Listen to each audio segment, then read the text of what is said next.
जय राम कृष्ण हरे हरे जय जय राम कृष्ण हरे हरे जय जय राम कृष्ण हरे हरे जय जय राम कृष्ण हरे हरे जय जय राम कृष्ण हरे हरे जय जय राम कृष्ण हरे हरे जय जय राम कृष्ण हरे जय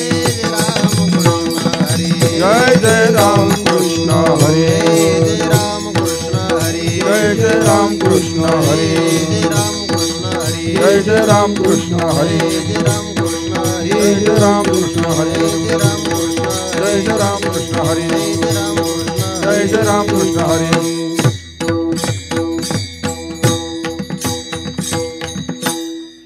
रूप पाहता लोचने सुख झाले ओ साधने सुख झाले ओ साजने सुख झाले ओ साजने पाहता लोचने सुख झाले ओ साधने सुख झाले ओ साधने सुख झाले ओ साधने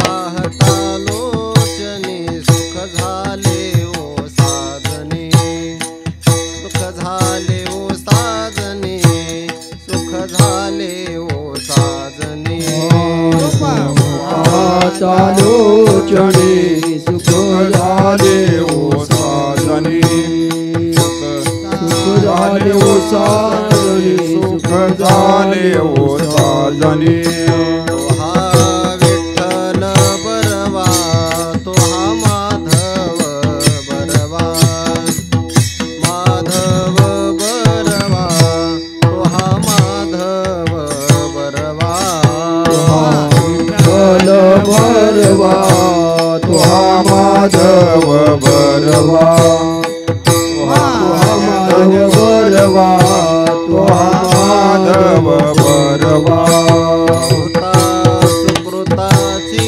जोडी म्हणून विठ्ठली आवडी म्हणून विठ्ठली आवडी म्हणून विठ्ठली आवडी सुकृताचे जोडे म्हणून विठ्ठली आवडी म्हणून विठ्ठली आवडी म्हणून विठ्ठली आवडी तो हा विठ्ठल बरवा तो हा माधव बरवा माधव बरवा तो हा माधव बरवा विठ्ठल बरवा तो हा माधव बरवा तो हा माधव बरवा तो हा माधव बरवा सर्व सुखाचे आगर बापर खुमा देवीवर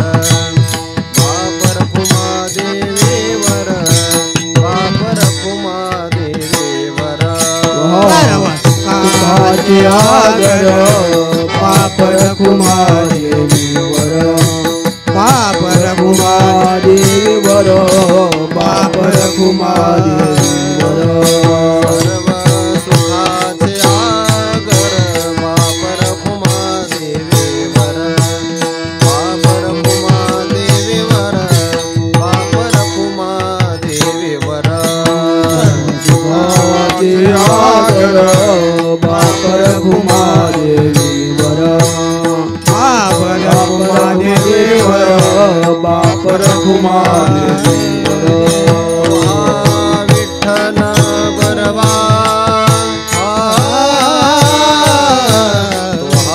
विठ्ठल बरवा माधव बरवा माधव बरवा माधव बरवा विठ्ठल बरवा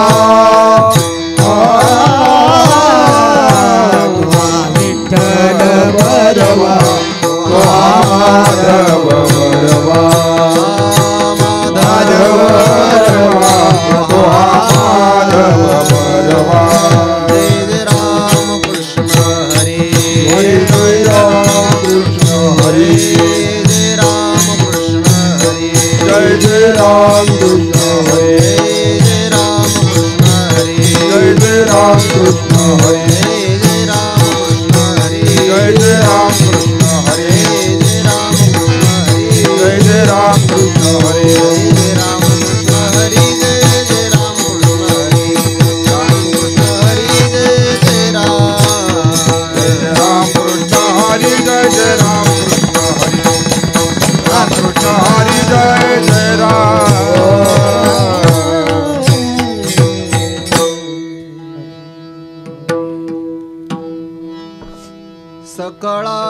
ठाई भगवत भाव सकळा ठाई भगवत भाव सकळा ठाई भगवत भाव सकळा ठाई भगवत भाव हाची अनुभव जयाचा हाची अनुभव जयाचा हाची अनुभव जयाचा हाची अनुभव जयाचा हाची अनुभव जयाचा हाची अनुभव जयाचा ठाई भगवत भाव सकळा ठाई भगवत भाव सकळा ठाई भगवत भाव सकळा ठाई भगवत भाव हाची अनुभव जयाचा हाची अनुभव जयाचा हाची अनुभव जयाचा हाची अनुभव जयाचा हाची अनुभव जयाचा हाची अनुभव जयाचा त्यांच्या चरणी लीन व्हावे त्यांच्या चरणी लीन व्हावे त्यांच्या चरणी लीन व्हावे त्यांच्या चरणी लीन व्हावे उद्धरावे कृपेने उद्धरावे कृपेने उद्धरावे कृपेने उद्धरावे कृपेने उद्धरावे कृपेने उद्धरावे कृपेने मावळले काम क्रोध मावळले काम क्रोध मावळले काम क्रोध मावळले काम क्रोध वृत्ती सन्निध हरिचा वृत्ती सन्निध हरिचा चरणी चरणीच्या चरणीच्या वृत्ती सन्निध हरिचा वृत्ती संगीत हरीच्या त्यांच्या चरणी लीन व्हावे त्यांच्या चरणी लीन व्हावे त्यांच्या चरणी लीन व्हावे त्यांच्या चरणी लीन व्हावे उद्धरावे कृपेने उद्धरावे कृपेने उद्धरावे कृपेने उद्धरावे कृपेने उद्धरावे कृपेने उद्धरावे कृपेने निळामणी त्यांच्या नामे म्हणे त्यांच्या नामे निळामणी त्यांच्या नामे म्हणे त्यांच्या नामे पापे अधर्म नासती पापे अधर्म नासती पावे अधर्म नासते पावे अधर्म नासते पावे अधर्म नासते पावे अधर्म नासते निळामणी त्यांच्या नामे म्हणे त्यांच्या नामे निळामणी त्यांच्या नामे म्हणे त्यांच्या नामे पापे अधर्म नासती पापे अधर्म नासती पावे अधर्म नासते पावे अधर्म नासते पावे अधर्म नासते पावे अधर्म नासते त्यांच्या चरणी लीन व्हावे त्यांच्या चरणी लीन व्हावे त्यांच्या चरणी लीन व्हावे त्यांच्या चरणी लीन व्हावे उद्धरावे कृपेने उद्धरावे कृपेने उद्धरावे कृपेने उद्धरावे कृपेने उद्धरावे कृपेने उद्धरावे कृपेने विठोबार फुमाये रघुमाय विठोबार फुमाये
सकळा ठाई भगवत भाव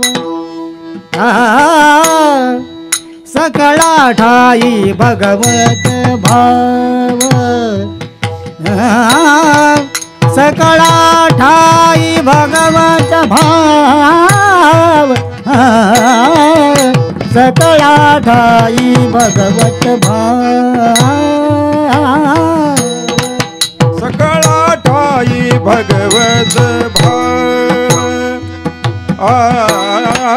सकळा ठाई भगवत भाव सकळा ठाई भगवत भाव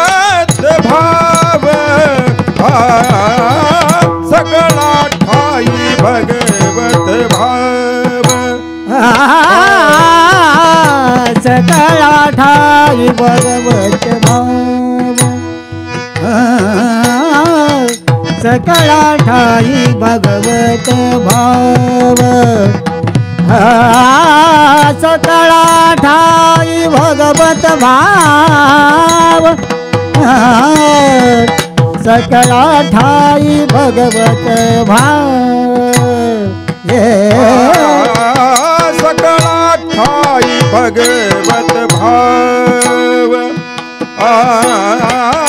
सकळा ठाई भगवत भाव सकळा ठाई भगवत भाव सकळा ठाई भगवत भाव हाची अनुभव जयात हाची अनुभव जयात त्यांचे चरणी लीन व्हावे त्यांचे चरणी लीन व्हावे त्याचे चरणी लीन व्हावे त्यांचे चरणी लीन व्हावे हाची अनुभव जगाचा हाची अनुभव जगाचा त्याच्या चरणी लीन व्हावे त्याच्या चरणी लीन व्हावे त्याच्या चरणी लीन व्हावे त्याच्या चरणी लीन व्हावे उद्धरावे कृपेने उद्धरावे कृपेने उद्धरावे कृपेने उद्धरा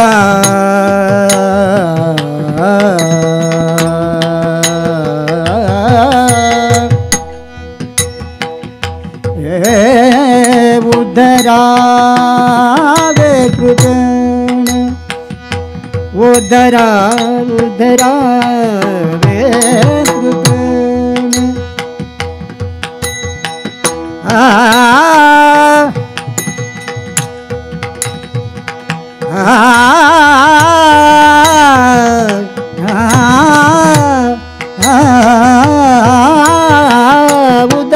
उद्धरावे कृपेने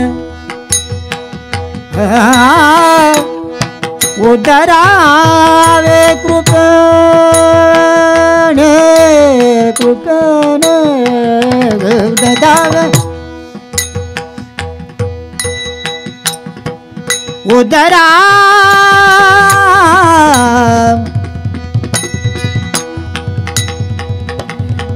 उदरा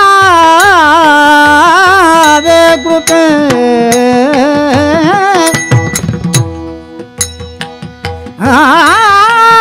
उदरा वे कृपे उदरा वे कृपे उदरा वे कृपे उदरावे कृपेण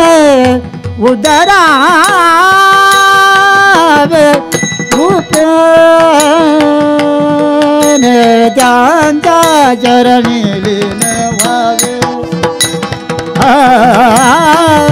ज्ञानच्या चरणी लीन व्हावे त्याच्या चरणी लीन व्हावे त्यांच्या चरणी लीन व्हावे उद्धरावे कृपेने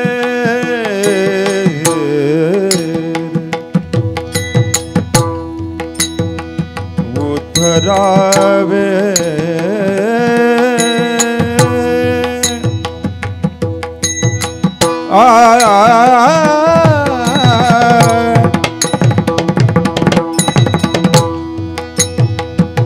उद्धरावे कृपेने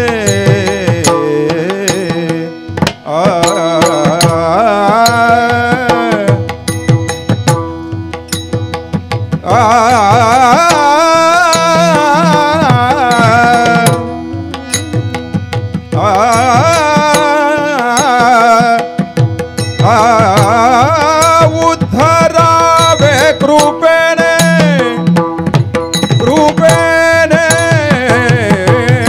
कृपे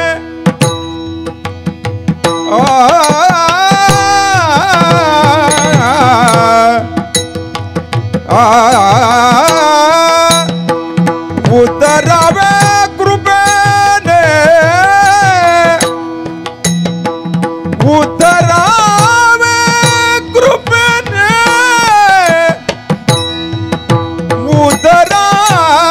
उद्धरावे कृपेने कृपेने उद्धरावे कृपेने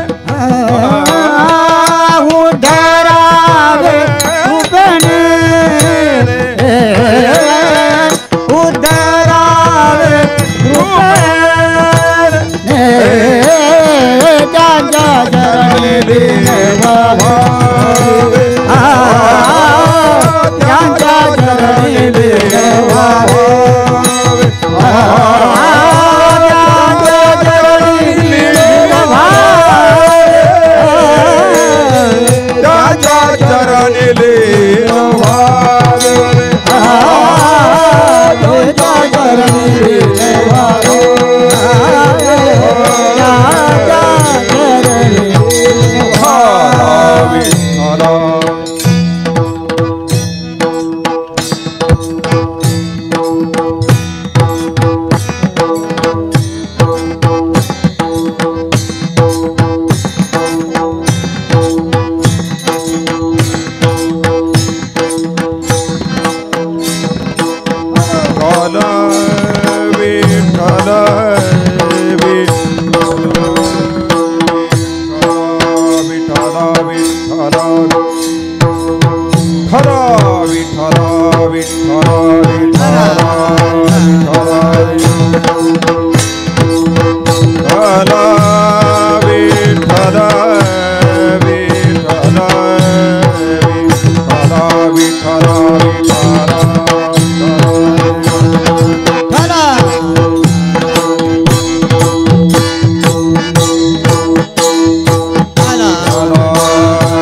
की जय. जोग महाराज अवधूत चिंतन श्री गुरुदेव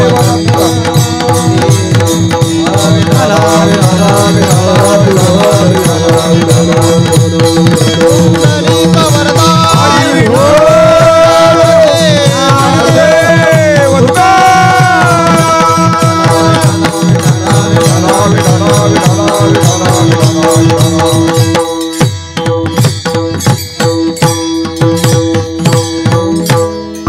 सकळा ठाई भगवत भाव सकळा ठाई भगवत भाव हाची अनुभव जयाचा त्यांच्या चरणी लीन व्हावे उद्धरावे कृपेने मावळले काम क्रोध वृत्ती सन्निध हरीच्या त्यांच्या चरणी लीन व्हावे उद्धरावे कृपेने निळा म्हणे त्यांच्या नामे निळा म्हणे त्यांच्या नामे पापे अधर्म नासती त्यांच्या चरणी लीन व्हावे उद्धरावे कृपेने नमो ज्ञानेश्वरा नमो ज्ञानेश्वरा नमो ज्ञानेश्वरा नमो ज्ञानेश्वरा नमो ज्ञानेश्वरा नमो ज्ञानेश्वरा देवदारा सोपान देवा देवदारा देवदारा भावाई नमो त्रिभुवन पावने भावाई नमो त्रिभुवन पावन भावाई नमो त्रिभुवन पावने भावाई नमो त्रिभुवन पावन जय जननी देवाची जय जननी देवाची नमो ज्ञानेश्वरा नमो ज्ञानेश्वरा निवृत्ती उदारा सोपान देवा मुक्ताबाई नमो त्रिभुवन पावनी आद्यत्रय जननी देवांचे जयांचे केलिया स्मरण होय सकळ विद्यांचे अधिकरण तेच वंदू श्रीचरण श्री गुरूंचे ते नमस्कारुणी आता सकळा ठाई भगवत भाव सकळा ठाई भगवत भाव हाची अनुभव जयाचा त्यांच्या चरणी लीन व्हावे उद्धरावे कृपेने. प्रस्तुत प्राप्त प्रसंगी कैवल्य साम्राज्य चक्रवर्ती विश्वमौली ज्ञानोबाराय शांतीब्रह्म संत श्री एकनाथ महाराज वैराग्य रागरसिक जगदवंद्य जगद्गुरु श्री संत तुकोबाराय आदी करून या विश्वातील ज्ञात अज्ञात दृश्य अदृश्य कोटीतील सकल संत महापुरुषांच्या परमकृपाशीर्वादाने वर्तमान काळातील परमात्म स्वरूपाची दिव्य अनुभूती संपन्न असणाऱ्या एकांत प्रिय एका महापुरुषांच्या पुण्य स्मरणाच्या निमित्ताने संपन्न होत असलेला हा भव्य दिव्य स्वरूपाचा उत्सव आणि आज सप्तम दिवसाची कीर्तन सेवा पारमार्थिक सुकृताचा संचय संभार माझ्या पाठीमागे असल्यामुळे महद भाग्याने मला ही सेवा प्राप्त झाली. विठ्ठल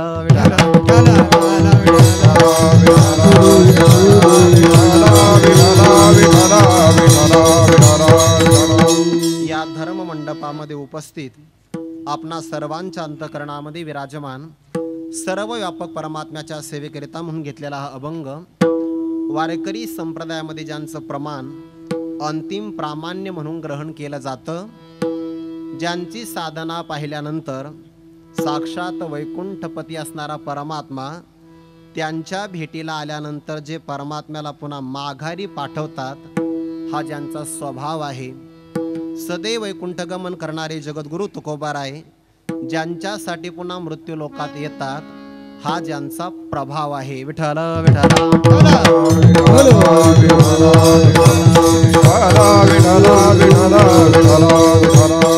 आगळ्या वेगळ्या स्वभावाने प्रभावाने संपन्न असणाऱ्या श्रीमंत श्री निळोबाराय यांच्या गाथेतील संत महिमा नावाच्या प्रकरणातील 4 चरणाचा अभंग आपल्या सेवेसाठी उद्धृत केला असून प्रस्तुत अभंगातून निळोबाराय मनुष्य देहामध्ये आलेल्या साधकाने कुणाच्या कृपेने आपला उद्धार करावा, त्या उद्धार करत असताना कोणत्या महापुरुषांची शरणागती करावी, त्यांची काय लक्षण आहे, त्या लक्षणांचा विचार या अभंगातून सांगतात. विठ्ठल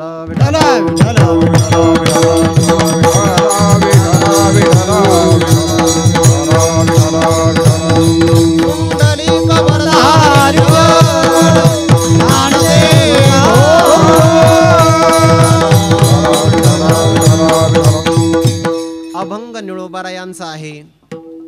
अभंगाचा काही भाव आपल्या समोर ठेवण्यापूर्वी 2 शब्दाचा परिहार देणं महत्त्वाचं आहे.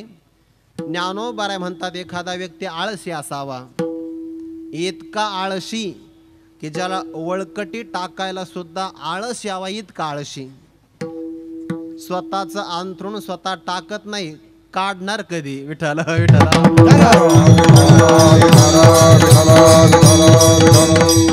जगात काही माणसं एवढे आळशी असतात, त्या आळशी लोकांच्या मध्ये ज्याचा पहिला क्रमांक आहे. शास्त्राचा विधी असा आहे की ज्या आसनावर आपण जेवण करतो त्या आसनावर आपण विश्रांती करू नये, पण काही माणसं त्याच्यातही पुन्हा समन्वय करतात. ज्यांचं भोजनाचं आसनही तेच आणि वळकटीही तीच. विठ्ठल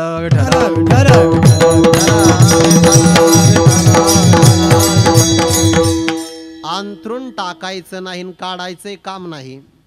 इतका जर आळशी असेल तर घरातले माणसं त्याला सांभाळत नाही. जा तू आमच्या घराचा परित्याग करून निघून जा, असा आळशी व्यक्ती जर निघाला तर ज्ञानोबा म्हणतात काय आहे. वाटे जाता ओघे कल्हाताही डोळा लागे. रस्त्याने जाता जाता त्याला ठेच लागली आणि तो खाली पडला.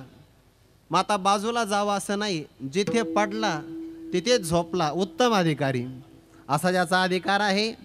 मग आता ज्याला एवढी झोप प्रिय असेल तो व्यक्ती सावलीचा आश्रय पाहत नाही. अशा व्यक्तीचं भाग्य उदयाला आलं आणि नेमकं त्याने जांभई देण्याकरता तोंड उघडावं आणि अकस्मात स्वर्गामध्ये अमृत वाढाचं काम सुरू होतं. नवीन वाढेकरी असल्यामुळे त्याच्याकडून ते पात्र थोडंसं हिसळलं आणि परिणाम असा झाला, स्वर्गातून एक अमृताचा थेंब पडला. जसा तो आळशी व्यक्तीचं मुख उघडणं आणि अमृताचा थेंब त्याच्या मुखात जाणं, तसं मला आजचं कीर्तन प्राप्त झालं. विठ्ठला विठ्ठला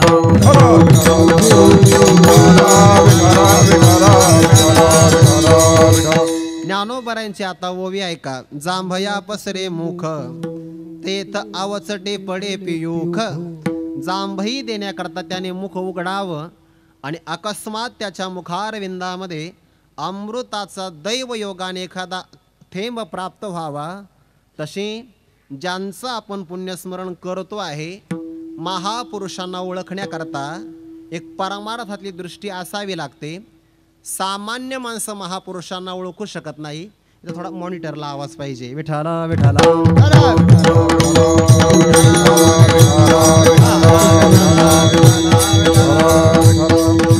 ज्ञानोबा 6व्या अध्यायामध्ये म्हणतात, तयाही देहे किराथी लौकिकी सुखदुःखी म्हणती परी आम्हा ते ऐसी प्रतिती परब्रह्मची हा.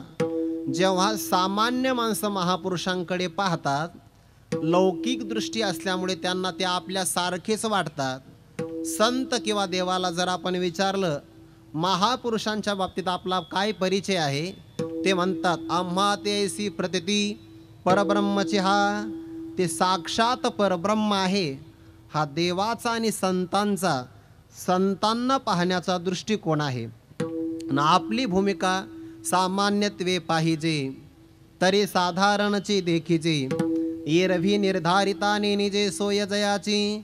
सामान्य नजरेनं आपण पाहतो, महापुरुष सामान्य पुरुषाला ओळखू येत नाही. वेदामध्ये कथा एक फार गोड आली आहे, महापुरुषाला सामान्य माणसं ओळखत कसे नाहीत. विठाला विठाला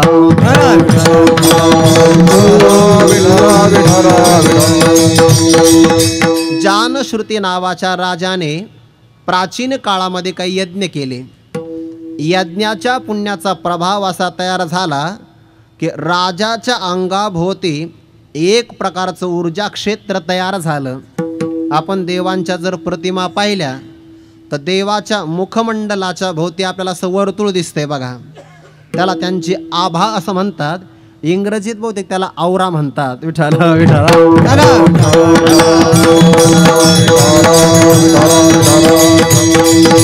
राजाने यज्ञ केल्यामुळे त्यांच्या पुण्याचा प्रभाव तयार झाला. सायंकाळी एकदा राजाने भोजन केलं आणि तो आपल्या राजमहालावर शतपावली करू लागला. जेवणाच्या बाबतीमध्ये 4 नियम आहे. जो व्यक्ती जेवण केल्याबरोबर जाग्यावर बसतो, एवढ्या 4 गोष्टी ध्यानात ठेवा, आपल्याला उपयोगाच्या आहे. जो मनुष्य जेवण केल्याबरोबर जाग्यावर बसतो त्याचं वजन वाढतं. जो मनुष्य जेवण केल्याबरोबर दुसऱ्या क्षणी झोपतो त्याच्या अंगातले रोग वाढतात. जो मनुष्य जेवण केल्याबरोबर लगेच पळतो त्याला मृत्यू येतो. आणि जो व्यक्ती जेवण केल्यानंतर 100 पावली 100 पावलं चालतो त्याचं आयुष्य वाढतं. विठ्ठल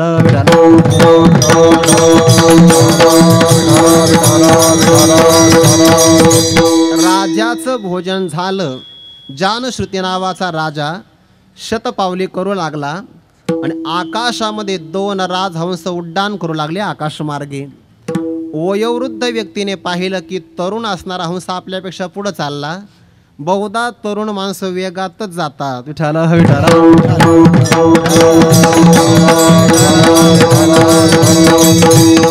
मागच्या वयोवृद्ध राजहंसाने सांगितलं, अरे पुढे जाऊ नको. जानश्रुती नावाचा राज आणि त्याचं तपाचं तेज आहे, तुझे पंख जळून जातील. त्या पुढे जाणाऱ्या राजहंसाने सांगितलं, या जानश्रुतीचं एवढं तेज नाही की जेवढं याच्या राज्यामध्ये राहणाऱ्या रैक्व नावाच्या महात्म्याचं आहे. योगायोगाने त्या राजाला पक्ष्यांची भाषा कळायची. पक्ष्यांची म्हणजे निसर्गातल्या. विठ्ठल विठ्ठल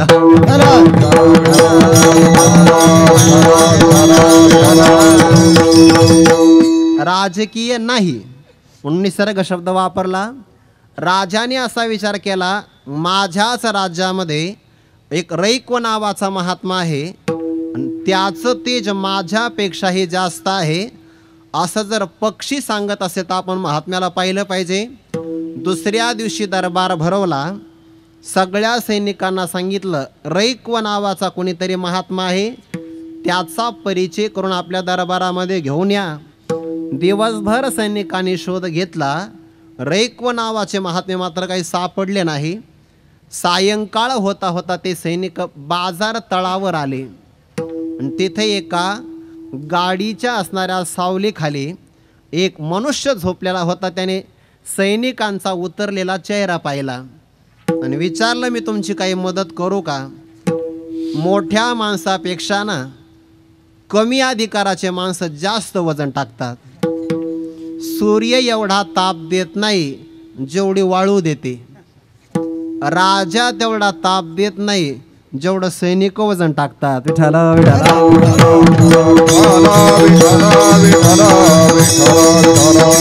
ते सैनिक म्हणाले, तो गाडी चालवणारा व्यक्ती, दिवसभर आम्ही महात्म्याचा शोध घेतो, आम्हाला महात्मा नाही सापडला, तो आम्हाला काय मदत करणार आहे? सांगून तर बघा. ते म्हटले, कोणीतरी रैक्व नावाचा महात्मा आहे, त्याचा आम्हाला परिचय घ्यायचा आहे. त्या गाडी खाली झोपलेल्या व्यक्तीने सांगितलं, पाठ खाजवता खाजवता या देहाला रैक्व असं म्हणतात. विठ्ठल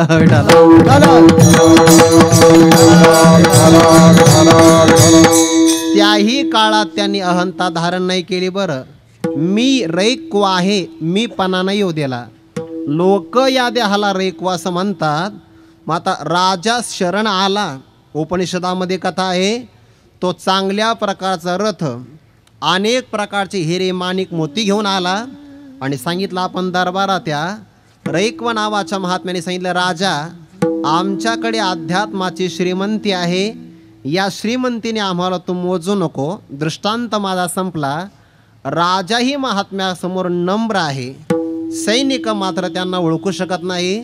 जिथं राजाला ओळखता नाही आलं तिथं आपल्याला काय ओळखता येणार आहे? विठ्ठल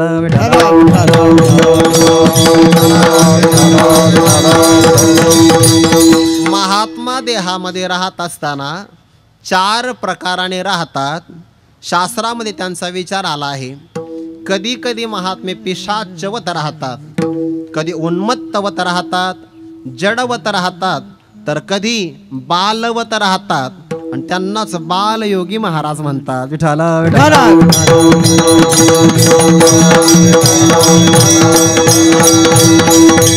जडवत राहायचं, सगळं कळतं पण आपल्याला काहीच कळत नाही असं दाखवायचं.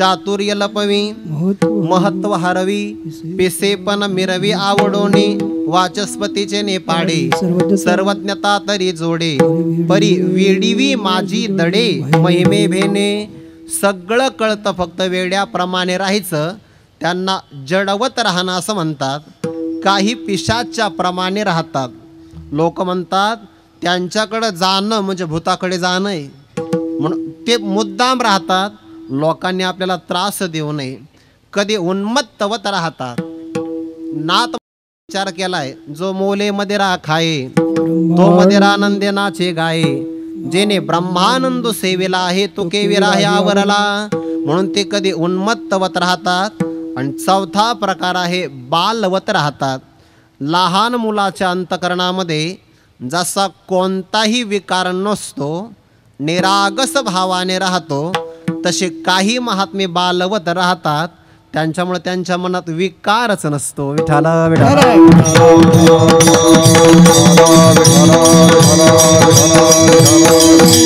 अशा बालवत भूमिकेमध्ये राहणाऱ्या आपल्या सर्वांचं श्रद्धास्थान असणारे स्वानंद सुखनिवासी बालयोगी श्री नंदकुमारजी महाराज यांचा हा पुण्यतिथीचा सोहळा आहे पुण्यस्मरणाचा सोहळा आणि या योगाने मला ही सेवा प्राप्त झाली सेवेचा योग फार अपूर्व आहे पुण्यस्मरणाचं निमित्त आहे आणि आमच्या जीवनामध्ये असा योग आज आला महाराजांची सेवा ज्यांनी केली सद्गुरू भक्त असणारे आदरणीय गुरुवर्य तुकाराम भाऊ हेही सद्गुरू सेवक भक्त आहेत आणि अखिल वारकरी संप्रदायाने ज्यांच्या चरणावर नतमस्तक व्हावं असे शांती ब्रह्मश्री मारुती बाबा कुरेकर त्यांची सेवा करणारे सीताराम महाराज हे सद्गुरू सेवक आहे दोन सद्गुरू सेवकांच्या माध्यमातून आज मला ही सेवा प्राप्त झाली विठ्ठल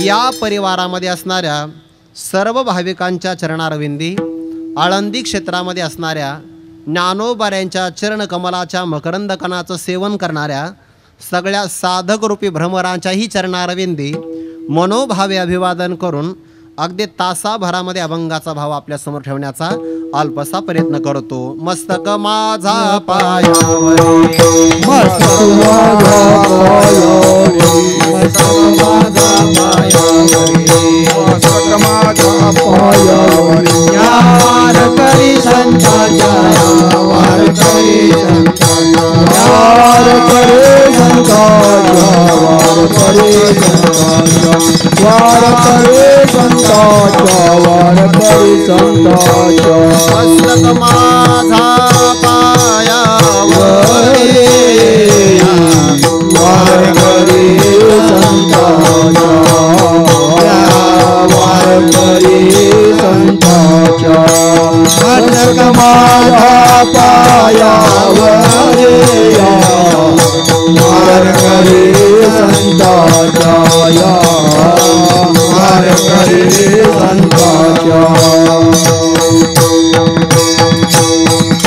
मस्तक माझा पायावरी या वारकरी संतांच्या सर्वांच्या चरणारविंदी मनोभावे अभिवादन करून निळोबारायांच्या अभंगाचा भाव आपल्या समोर ठेवायचा आहे या अभंगातून कुणाच्या कृपेने आपला उद्धार करून घ्यावा अशा महापुरुषांचं लक्षण काय आहे त्या लक्षणाचा विचार निळोबाराच्या अभंगातून सांगतात मनुष्य देह जर आपल्याला मिळाला तर या देहाचं एक विशिष्ट प्रकारचं प्रयोजन आहे ईश्वरीय सृष्टीमध्ये कोणताही पदार्थ निर्माण झाला तर त्या पदार्थाच्या पाठीमागे काहीतरी कारण आहे काहीतरी हेतू आहे किंवा कोणत्या तरी प्रकारचं प्रयोजन आहे जगामध्ये विनाकारण कोणताही पदार्थ निर्माण होत नाही तुम्ही असं म्हणाला महाराज विचारसागरात आम्ही असं ऐकलंय की डास निर्माण झाले त्यांचं काय प्रयोजन लोकांचं रक्त पिणं हेच त्यांचं प्रयोजन विठ्ठल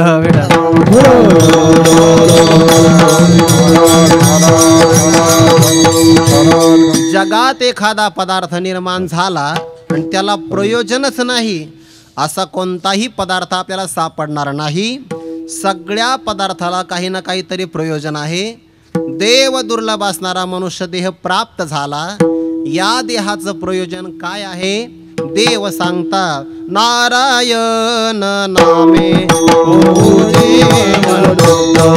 नारायण नामे होऊ जीवन मुक्त. नारायण नामे होऊ जीवन मुक्त. नारायण नामे होऊ जीवन मुक्त. कीर्तने आनंद गावो गीते. कीर्तने आनंद गावो गीते. कीर्तने आनंद गावो गीते. कीर्तने आनंद गावो गीते.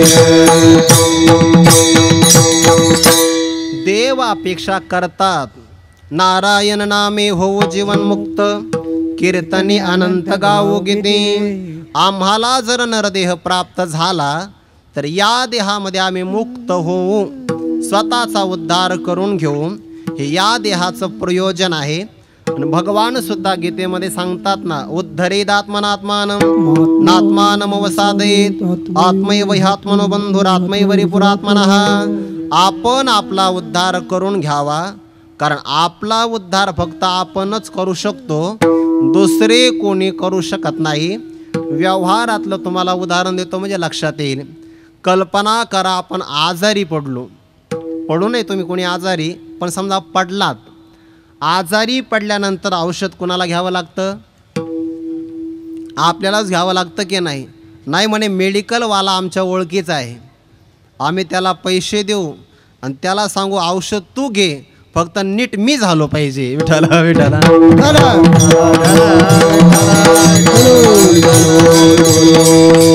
आजारी पडल्यानंतर औषध आपलंच आपल्याला घ्यावं लागतं. हा जसा लौकिकातला नियम आहे. इकडे बघा, इकडे औषध आपल्याला घ्यायचं आहे. पुढं ऐका, भूक जर आपल्याला लागली तर जेवण आपलंच आपल्याला करावं लागतं की नाही? व्यवहारात माणसं म्हणतात तुम्ही जेवले म्हणजे मी जेवलो.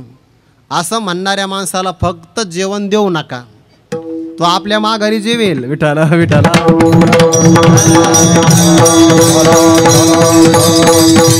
मग सामान्य लौकिकातला नियम असा आहे, आजारी पडलो तर औषध आपलंच आपल्याला घ्यावं लागतं, भूक लागली तर जेवण आपलंच आपल्याला करावं लागतं.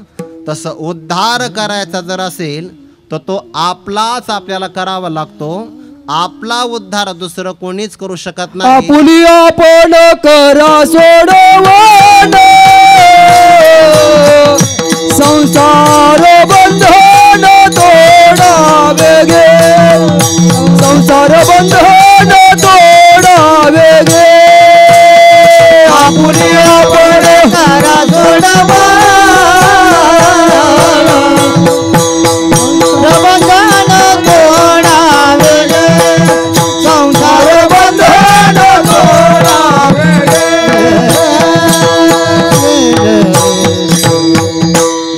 श्लोकाचा अनुवाद ज्ञानोबा राय करतात.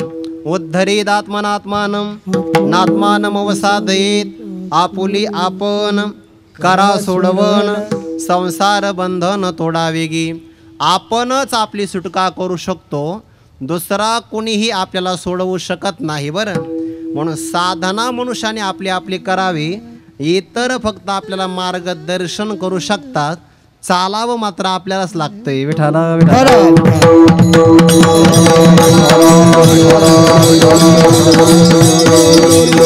उद्धार करण्यासाठी कारण अनेक आहे आणि पतन होण्यासाठी कारण 3 आहेत. बरं, कशा कशाने मनुष्याचं पतन होतं, शास्त्रामध्ये याचा एक विचार आला आहे. विठ्ठल विठ्ठल.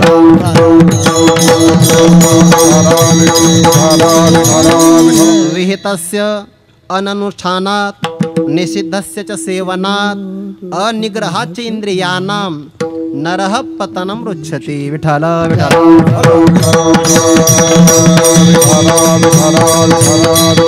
पतन होण्याचे कारण 3 आहे. महाराज, उद्धार आणि पतन सोप्या भाषेमध्ये सांगू का? वर्तमान काळामध्ये ज्या स्थितीमध्ये आपण आहोत त्यापेक्षा वर जाणं हा उद्धार आहे, आणि वर्तमान काळातल्या मनस्थितीपेक्षा आपलं विचाराने खाली खाली सरकणं हे आपलं पतन आहे. विठ्ठल विठ्ठल.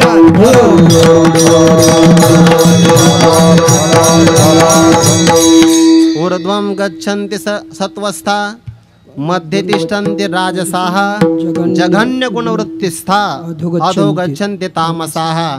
जास्त खाली खाली जाणं मनुष्य देह मधलं ठिकाण आहे. यापेक्षा आपण वृक्ष पाषाण देहाला जाणं हे आपलं पतन आहे. आणि वरती वरती आपण जाणं देवलोकाच्या नंतरही तुम्ही देव झालात, ब्रह्मदेव झालात तरी सुद्धा उद्धार नाही. बरं, ब्रह्मदेवाच्या प्राप्तीत उद्धार नाही, परब्रह्माच्या प्राप्तीत उद्धार आहे. विठ्ठल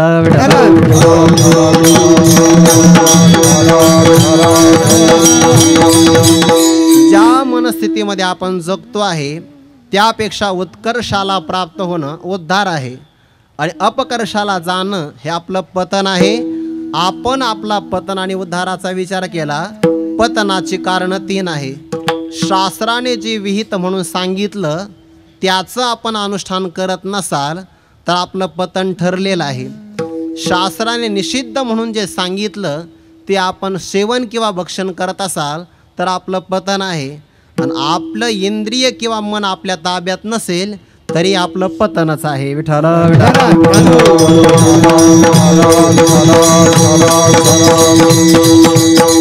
मनुष्य देहामध्ये आलेल्या व्यक्तीने सकाळी स्नान करावं, विहिताचा अनुष्ठान आहे. स्नानानंतर देवपूजा करावी, विहिताचा अनुष्ठान आहे. तुळशीला पाणी घालावं, विहिताचा अनुष्ठान आहे. अतिथी सत्कार करावा, विहित अनुष्ठान आहे. करत नसाल तर पतनाला प्राप्त व्हाल.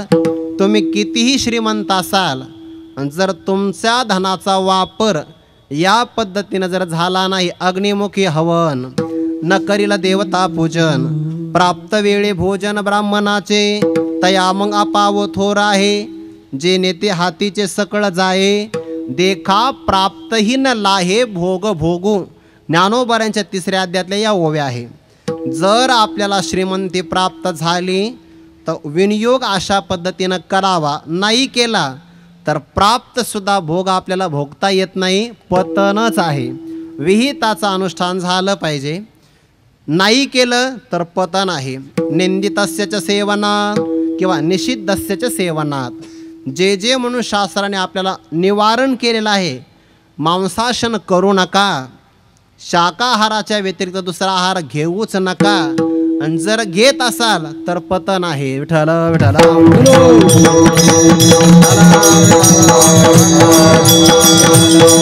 आणि 3रं कारण आहे, जर आपल्या इंद्रियावर आपल्या मनावर आपला ताबा नसेल, आपण जर निग्रह करत नसाल तर आपलं पतन ठरलेलं आहे. भागवतामध्ये असं प्रमाण आहे, जितम सर्वम जिते रसे, ज्याने रसनेंद्रियाला जिंकला आहे त्याने सगळ्या जगाला जिंकलेला आहे. विठ्ठल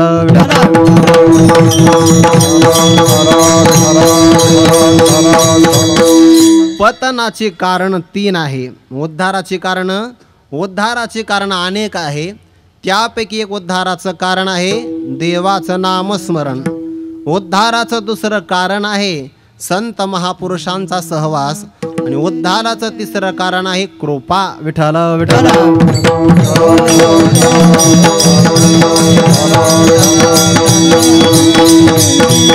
कलियुगामध्ये आपल्याला उद्धार करता येतो.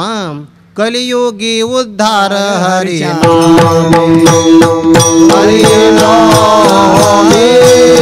कलियुगी उद्धार हरी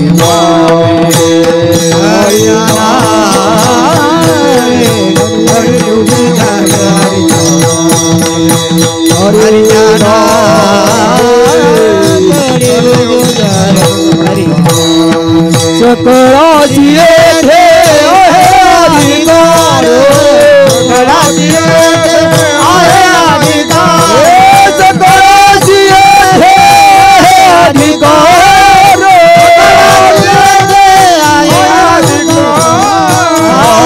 कलियुग उद्धार हरी हरी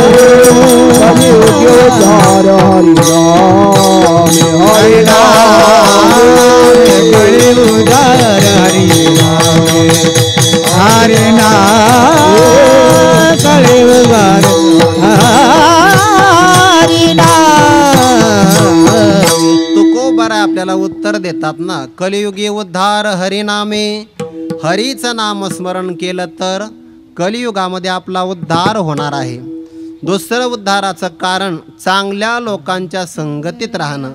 पतन उद्धार संघाचा महिमा, त्या जावे अधमा संत सेवी. अधमाची संगती केली की पतन आहे आणि संतांच्या सहवासामध्ये राहिलं की उद्धार आहे. जसं संतांचा सहवास उद्धाराला कारण आहे, देवाचं नामस्मरण उद्धाराला कारण आहे, तसं आपल्यावर झालेली कृपासुद्धा उद्धाराला कारण आहे. उद्धाराकरता 4 कृपा महत्त्वाच्या आहे. पहिलं आपलंच आपल्याला वाटलं पाहिजे की आपलं चांगलं व्हावं, त्याला अंतकरणाची कृपा असं म्हणतात. यानंतर साधना करावी, अनुकूल देह मिळावा, याला ईश कृपा असं म्हणतात. शास्त्र आपल्याला कळावं, ही शास्त्र कृपा आहे. आणि सर्वात महत्त्वाची आहे संत महापुरुषांची कृपा. विठ्ठल विठ्ठल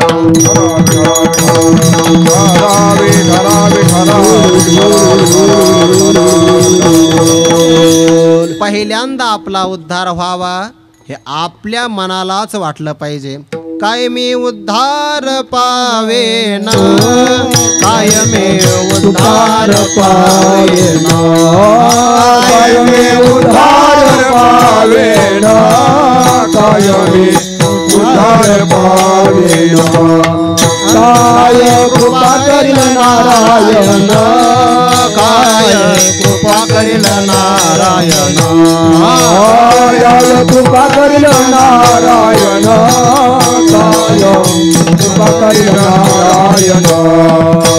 ऐसे तुम्ही सांगा संत जन, ऐसे तुम्ही सांगा संत जन, ऐसे तुम्ही सांगा संत जन, ऐसे तुम्ही सांगा संत जन.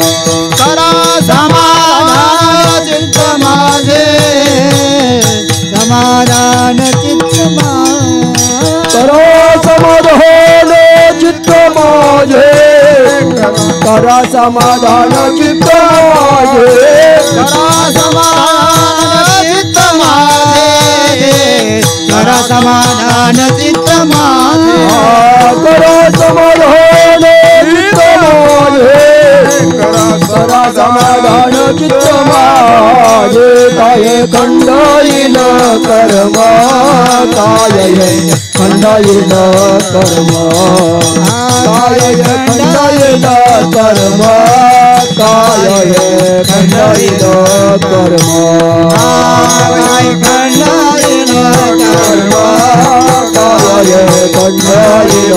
कर्म, काय खंडाईन कर्म, काय खंडाईन कर्म. उद्धार होण्यासाठी कृपा असावी लागते, ती आपल्या अंतकरणाची कृपा आहे. या कारणे पै बापा जया त्या पुली कृपा, तेने वेदांची या निरूपानन कीजे, कायमी उद्धार पावेन. आपला उद्धार व्हावा असं वाटत असेल, आपलं श्रेय प्राप्त व्हावं, प्रिय तर सगळे मिळवतात, पण श्रेयाची जर इच्छा असेल तर समजून घ्यावं त्याच्याकडे मुमुक्षुत्व आलं म्हणून तो पहिल्या पायरीवर आहे. ज्याला स्वतःचा उद्धार व्हावा असं वाटतंय, अंतकरणाची कृपा आवश्यक आहे. उद्धार व्हावा असं वाटतंय, पण तो फक्त मनुष्य देहातच करता येतो आणि मनुष्य देह देणारा परमात्मा आहे. देवे दिला देह, दिले इंद्रिय हात पाय कान, जेने हा जीव दिला दान. 3 गोष्टी दिल्या आपल्याला, देह इंद्रिय आणि जीवत्व, म्हणून तिन्ही प्रमाणे एकदाच घेतले. विठ्ठल विठ्ठल.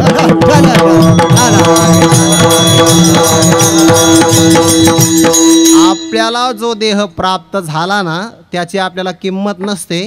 जाता जाता फक्त उदाहरण सांगतो, लक्षात येईल, माझ्या अनुभवाचा आहे. माझा थोडासा दात दुखत होता, दवाखान्यामध्ये गेलो, त्याने महाराज त्याच्यातली कीड काढावी लागेल, काढून घ्या. मग तो दातातली ती कीड काढतात, अर्धा दात कापतात, त्याच्यावर पुन्हा झाकण लावतात. काय म्हणतात त्याला? कॅप बसवणं. वा, कॅप बसवणं, त्याला रूट कॅनल म्हणतात ना. आणि जर ते डॉक्टर आपल्या ओळखीचे असेल तर कमीत कमी 5,000 रुपये खर्च येतो. मी कमीत कमी सांगितलं बरं, 5,000 रुपये खर्च आणि अर्धा दात तसाच आहे. कल्पना करा सगळाच दात काढला तर आपण 10,000 रुपये खर्च धरू. 10,000 गुणिले 32 किती झाले? 3,20,000. 3,20,000 आणि देवाने ते आपल्याला दोनदा दिले. नुसते दाताची जरी किंमत पाहिली तर 6, 6.5, 6.5 लाखाचे आपले नुसते काय आहेत? दाखवू नका विठाला विठाला.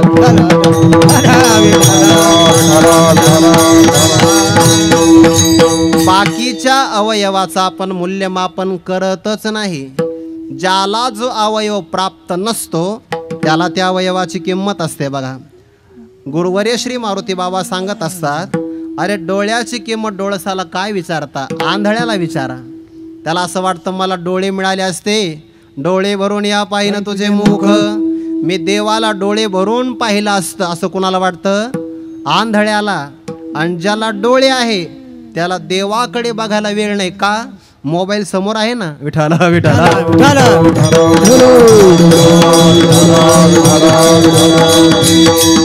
पायाची किंमत पांगळ्याला आहे. त्याला असं वाटतं मला पाय मिळाले असते तर मी पंढरीनाथाची वारी चालत केली असती.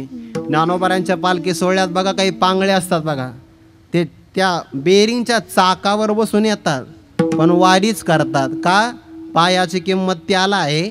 असा देव दुर्लभ देह प्राप्त झाला. नरदेह निधान लागले हाती, नरदेह निधान लागले हाती, उत्तम सार उत्तम गते, उत्तम सार उत्तम गते, देवाची होईन म्हणती ते होते, देवाची म्हणती ते होते, तरी का जते न धारावे,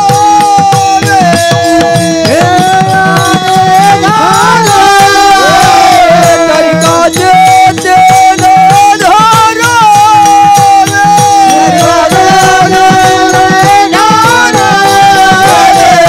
84 न चुके फेरा, लक्ष 84 न चुके फेरा, 84 ना तुके फेरा, 84 ना तुके फेरा. जगद्गुरु तुकोबाराय सांगतात, नरदेह निदान लागले हाती, उत्तम सार उत्तम गती, देवची होईन मनती ते होती तरी का चेतीन धरावे. असा देव दुर्लभ देह प्राप्त झाला. ईश्वराची आपल्या सगळ्यावर कृपा आहे बघा. आणि आपल्याला ज्ञानोबारायांची ज्ञानेश्वरी, जगद्गुरु तुकोबारायांच्या अभंग गाथेचं पारायण, एकनाथी भागवताचे सेवा, हे सगळं शास्त्र किंवा हरिपाठ जेही आपल्या जीवनामध्ये अध्यात्माचं वाङ्मय आलं आहे ते जर आपण पारायण करत असाल, वाचत असाल तर एक ना एक दिवस आपल्यावर नक्की शास्त्राची कृपा झाल्याशिवाय राहणार नाही. आळंदीमध्ये बहुतेक 4थीला एक विद्यार्थी आहे, सोहम नावाचा, तुम्ही पाहिलाही असेल, ऐकलाही असेल. बहुतेक त्याचं काही 9, 10, 11 असं काहीतरी वय असेल. त्याच्या आईने तो गर्भ अवस्थेमध्ये असताना गर्भसंस्कार होण्यासाठी ज्ञानेश्वरीची पारायण केली. वय वर्ष 9 त्याचं, पण महाराष्ट्रात सध्याला त्याच्यासारखी ज्ञानेश्वरी कुणाचीच मुखोद्गत नाही. याला म्हणतात शास्त्रकृपा. विठाल विठाल.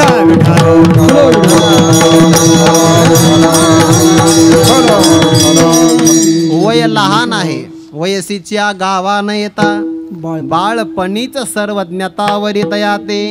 याला शास्त्रकृपा असं म्हणतात. उद्धारा करता 4 कृपा आवश्यक आहे. ऋग्वेदादी तिन्ही प्रतिष्ठित वाघ भुवनी केली जैसे वदनी, ब्रह्मशाळा सिद्ध प्रज्ञेचे ने लाभे, मनचे सारस्वते दुभे, मग सकल शास्त्र स्वयंभे निगती मते. विठाला विठाला.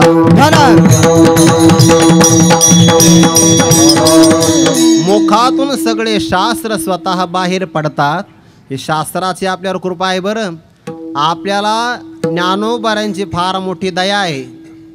रेडेश्वराच्या मुखातून संस्कृत भाषेतला रेड्यामुखी वेद बोलविला, ऋग्वेद वदवू शकतात, त्यांना ज्ञानेश्वरी संस्कृत भाषेमध्ये सहज करता आली असती. काही कठीण नाही त्यांना. करील ते काय नवे महाराज. पण ते आपल्यासाठी मराठी भाषिकांची दया आल्यामुळे ज्ञानोबारांनी गीतेवर टीका व्याख्यान तयार केलं ते मराठी भाषेमध्ये. आणि एवढं करून जर आपल्याला वेळ नसेल, आपण ज्ञानेश्वरी वाचत नसाल तर तुम्ही वाचणार नाही. विठ्ठल विठ्ठल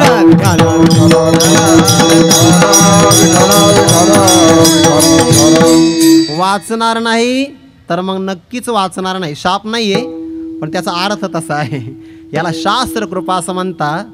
3 कृपा आपल्यावर आहे. फक्त संतांची कृपा नसेल तर बाकीच्या 3ही कृपा शून्य आहे, शून्य. ज्ञानेश्वरीतलं उदाहरण देतो, लक्षात येईल. एखादा मनुष्य अंगाने चांगला गोरा गोमटा आहे, वयाने तरुण आहे आणि सगळ्या अवयवावर चांगल्या प्रकारचे सुचारू स्वरूपाने त्याने अलंकार परिधान केलेले आहे. कसा कसा आहे? अंग गोरं आहे, वय तरुण आहे आणि सगळ्या अवयवावर अलंकार परिधान केलं. फक्त गल्लीमध्ये त्याला मांडलं आणि 4 जणांनी उचललं. आणि का हो, एवढा चांगला गोरा गोमटा, तरणा बांड आणि श्रीमंत असणारा व्यक्ती असताना उचलता का? ते म्हणले, बघ, अंग गोरे आणि तरुणे, वरी लेले आहे लेणे, परी एक लेणे प्राणे सांडिले जेवी. फक्त त्याच्यामध्ये एकटा प्राण नाही, म्हणून प्राणा वाचून जशी त्याला किंमत नाही, तसं संत कृपा नसेल तर बाकीच्या कोणत्याही कृपेला फार महत्त्व येत नाही. सगळ्यात मोठं उदाहरण आहे आपल्यासमोर. उणीव नाही काढायची, फक्त उदाहरण द्यायचं आहे नामदेव महाराजांचं. विठ्ठल विठ्ठल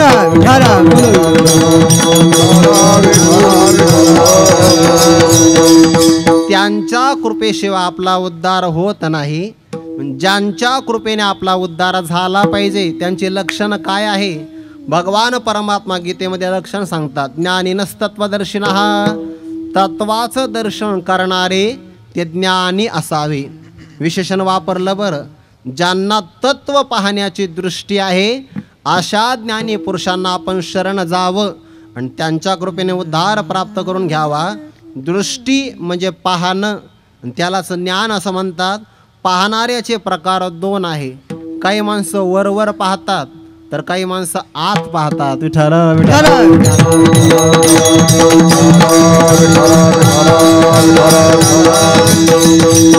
लौकिकातलं तुम्हाला उदाहरण देतो. जर आपल्याला ताप आला, तुम्ही असं मला महाराज पहिल्यांदाही म्हटले तुम्ही आजारी पडले, आताही म्हणतात ताप आला, असं का म्हणतात बरं? उदाहरण जवळच आहे. जर तुम्हाला ताप आला आणि तुम्ही साधारण डॉक्टरकडे जर गेला तर ते आपल्याला गोळ्या आणि औषधं लिहून देतात. पण जर आपण MD कडे गेलो, म्हणजे काय, मास्टर ऑफ, इंग्रजी नाही वापरायची, पण तुम्ही आम्हाला अडाणी समजू नये. विठ्ठल विठ्ठल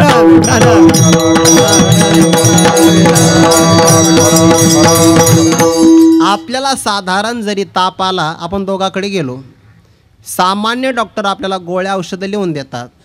आणि MD व्यक्तीकडे जर आपण गेलो तर ते गोळ्या औषध लिहून देत नाही.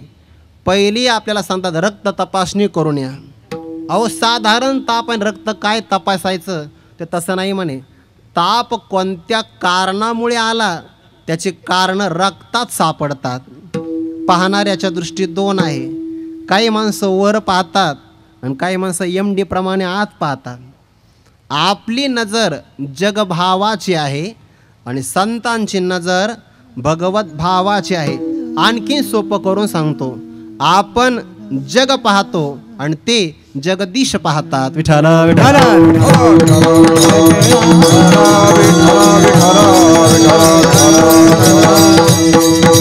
उदाहरण देतो, लक्षात येईल.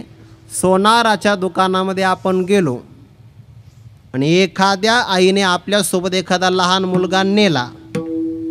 त्याचं नाव सोन्या आहे. कोणाचं? मुलाचं.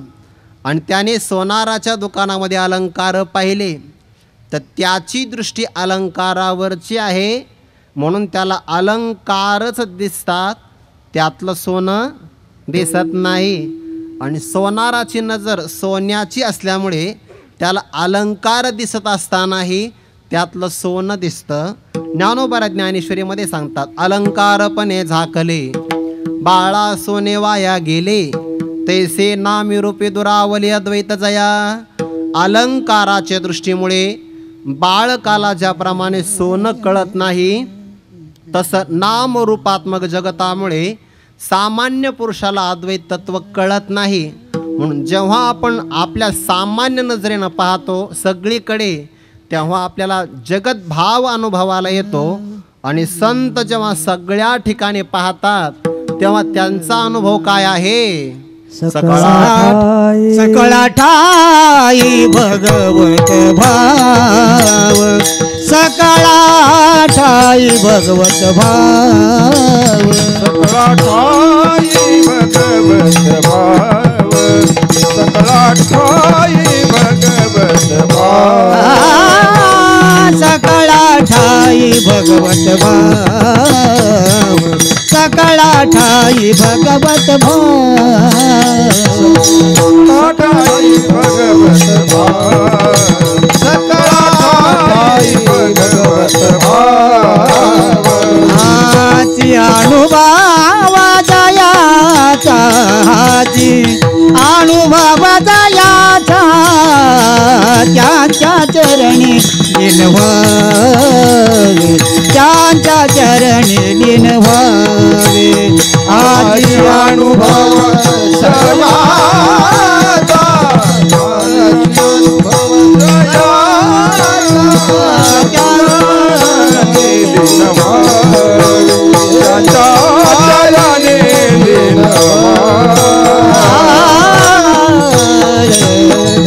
आपण हे पाहतो, आपल्यालाही अनुभव किंवा ज्ञान आहे, पण आपली दृष्टी मात्र वरवर आहे.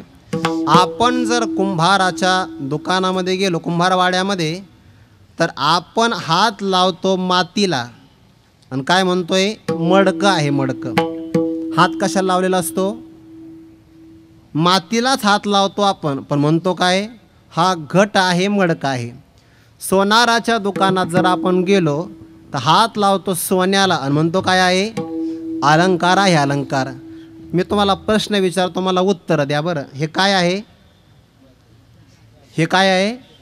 स्टँड आहे किंवा माईक आहे? आणि कणं लगे हे माईक आहे असं तुम्ही म्हणता ना, मी म्हणतो हे लोखंड आहे. तुमची दृष्टी कोणती याच्याकडे? माईक दृष्टी आहे आणि माझी दृष्टी पारमार्थिक आहे. हे काय आहे? लोखंड आहे. आता पुढचा प्रश्न थोडा सावध. हे काय आहे? आता देणारच नाही उत्तर कोणी. हे काय आहे? तंतू आहे, तंतू. सांगा सांगा. तंतू. कापड आहे का तंतू आहे? तंतू आहे. मी म्हणतो कापूस आहे. विठाला विठाला.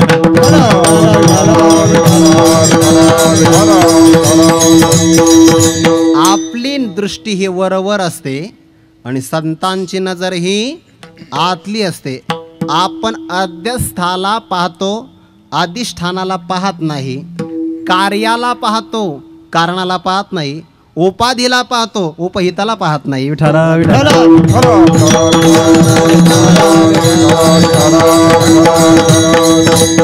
आणि संतांची नजर ज्ञानदृष्टी असल्यामुळे ज्ञाने का जयाचे डोळे, देखो न राहते देहीचे खोळे. म्हणून या उपाधी माझी गुप्त, चैतन्यासे सर्वगत. ते तत्वज्ञ संत किंवा तत्वज्ञ सतत स्वीकारिते. आपण पाहताना जगताकडे पाहतो आणि संत सगळ्या ठिकाणी भगवत भाव. भाव म्हणजे अस्तित्व, भगवंताचं सगळीकडे अस्तित्व आहे असं ते पाहतात. याला प्रमाण गीतेतलंही आहे आणि याला प्रमाण भागवतातलंही आहे. विद्या विनय संपन्ने ब्राह्मणे गविहस्तिनी शुनी चैव स्वपाकेच पंडिता समदर्शिनः सकळा ठाई भगवत भाव असं ते पाहतात. हे झालं गीतेतलं प्रमाण. आणि भागवतातलं प्रमाण फार गोड आहे. खं वायुमग्नी सलिलम महिंच ज्योतिंशी सत्वानी दिशोद्रुमादीन सरित समुद्रांश हरे शरीरम यत्किंच भूतम प्रणमित अनन्यः. ते सगळीकडे परमात्म्यालाच पाहतात. वृक्ष जर त्यांच्या समोर आला तर ते चांगलं आहे का बरं? वृक्षाकडे संत जेव्हा पाहतात तेव्हा माझ्या भगवंताच्या अंगावर असणारा रोम म्हणजे पृथ्वीवर असणारा वृक्ष आहे. विठ्ठल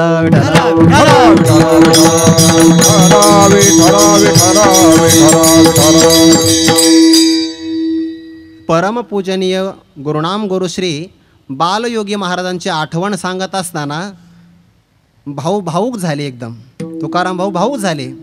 का होणार नाही? जयाचे वक्त्र वाहे गुरुनामाचे मंत्र, गुरु वाक्या वाचून शास्त्र हाती नशिवे.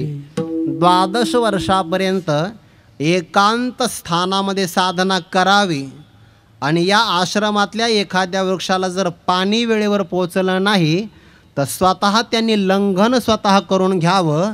हे सकळा ठाई भगवत भाव असल्याशिवाय, हाची अनुभव असल्याशिवाय हा प्रतीतीला येणारा विषयच नाही. विठ्ठल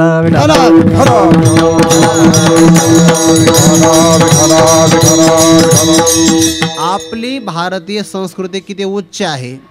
जगामध्ये पृथ्वीच्या पोटातून वरती येणारे सगळे वृक्ष जर माझ्या भगवंताच्या अंगावर असणारे एक एक प्रकारचा केस रोम आहे तो कोणता भक्त वृक्ष तोड करेल? करणारच नाही. म्हणून या श्लोकाचा प्रचार जास्त झाला पाहिजे की प्रत्येक वृक्ष हा देवाच्या अंगावरचा रोम आहे तर वृक्ष वाचतील, नाहीतर झाडे लावा झाडे जगवा चालूच आहे. विठ्ठल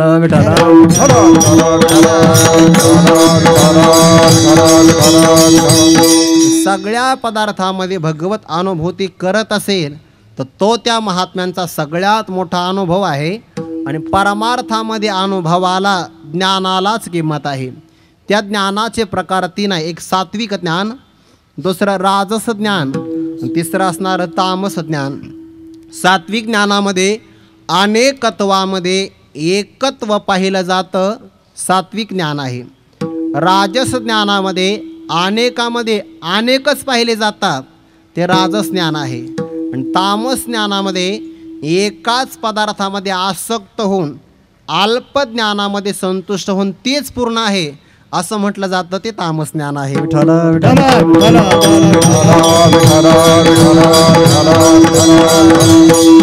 पण आम्हाला जग दिसत आहे आणि त्यांना परमात्मा का दिसतो त्याचं कारण आहे आपली नजर आद्यस्थावर आहे आणि त्यांची दृष्टी अधिष्ठानावर आहे. उदाहरण देतो म्हणजे हा भाव लक्षात येईल. शेतकरी एखादा शेतामध्ये कामाला गेला, शेतकऱ्याच्या कामाची काही वेळ ठरलेली नसते. बरं, सरकारी अधिकाऱ्याच्या कामाचा वेळ ठरलेला असतो. शेतकऱ्याचं तसं नाही. बिचाऱ्याचं जेव्हा काम संपेल तेव्हा त्याला घरी यावं लागतं. शेतातून येता येता त्याला थोडासा उशीर लागला. रस्त्याच्या कडेला दोरी पडलेली होती. आता दोरीचं स्पष्ट ज्ञान होईल एवढा प्रकाश नाही आणि दोरीला पायाखाली तुडवून जाईल एवढा गडद अंधकारही नाही. गडद अंधकार असता तर दोरीवर पाय देऊन पुढे गेला असता आणि स्पष्ट ज्ञान झालं असतं. प्रकाशातून दोरी घरी घेऊन गेला असता, भारा बांधायला काम येईल म्हणून. पण गडद अंधकारही नाही आणि स्पष्ट प्रकाशही नाही, त्याला मंद अंधकार किंवा झावळं झावळं असं म्हणतात. तेवढं त्याला दिसलं आणि त्यामध्ये इथं काहीतरी पडलेलं आहे असं सामान्य ज्ञान आहे. पण ही दोरीच आहे असं मात्र ज्ञान नसल्यामुळे विशेष रूपाचं अज्ञान आहे. सामान्य ज्ञान असेल आणि विशेष रूपाचं अज्ञान असेल तर त्याला भ्रम होत असतो. बरं, दोरी कशी आहे आणि मग त्याला दोरीवर भ्रम कशाचा होईल? का? सापही लांबटच आहे ना. आणि मग सर्पाचा भ्रम झाला की तो पळू लागला. पळता पळता गुडघे फुटले, समोरचे सुंदर असणारे मोत्याप्रमाणे 2 दातही पडले, नाकाला इजा झाली, रक्त वाहू लागलं. आणि समोरून येणाऱ्या एकदा चांगल्या दयाळू माणसाने विचारलं का पळतोय? पण काय महाराज, फार मोठ्या काळा वर्णाचा भुजंग तिथं बसलेला आहे. ज्याच्या हातात कंदील होता त्याच्या लक्षात आलं अरे तिथं दोरी होती, पण याला दोरीवर सर्पाचा काय झाला? भ्रम झाला. दयाळू मनुष्य त्याच्या हाताला धरून तिथपर्यंत आला आणि कंदिलाच्या माध्यमातून त्याला काय दाखवलं? सांगा ना, काय दाखवलं? दोरी दाखवली. बरोबर आहे. दोरीचं काय झालं? ज्ञान. दोरीच्या अज्ञानात काय भासला होता? दोरीच्या अज्ञानात सर्प भासल्यामुळे दोरीचं ज्ञान झाल्याबरोबर अज्ञानही गेलं